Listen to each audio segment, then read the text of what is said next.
start driving the Ford GT, and I mean, at first glance, you really get the feel of the rawness of the race car mode, and that I think is fantastic. The sitting position is fantastic. The switches are great.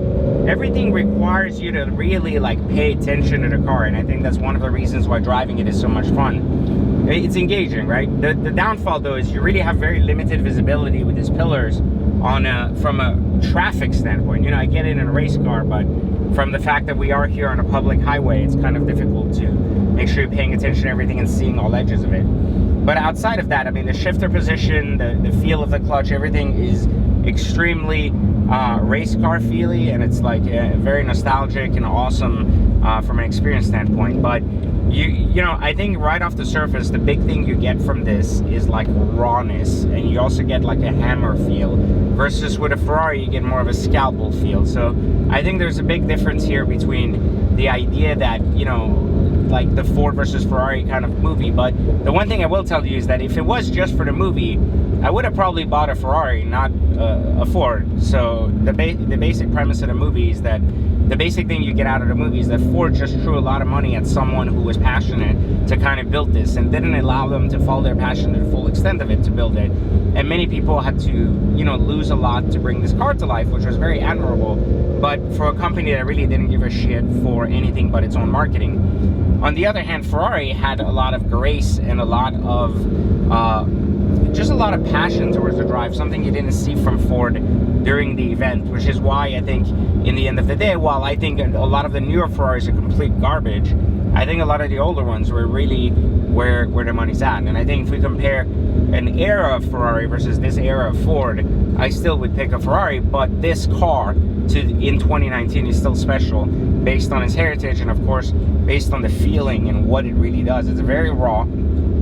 It's like the best version of a Mustang with a supercar body. So I think it's just fantastic. And I just think it's just an amazing car all around, especially as one of many exotics, but certainly probably not my first choice if it was for just this as an exotic, if that makes any sense.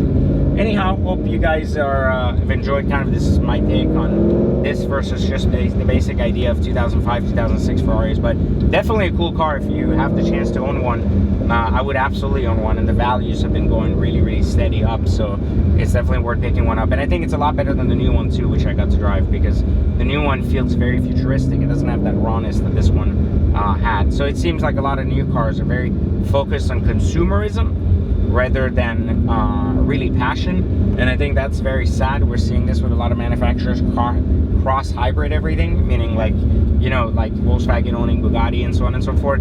A lot of the passion that goes into making these has now been outweighed by the consumerism that requires cars to go faster, you know, just be more of a status symbol rather than just bring the passion to life here into something that just makes sense. And I think that's what cars are losing this day, and that's why I enjoy driving not older car, but it's, you know, kind of this generation pre-2010, where things just, you know, still were really based on the passion and what people wanted to be bringing to the world versus not what they thought would sell.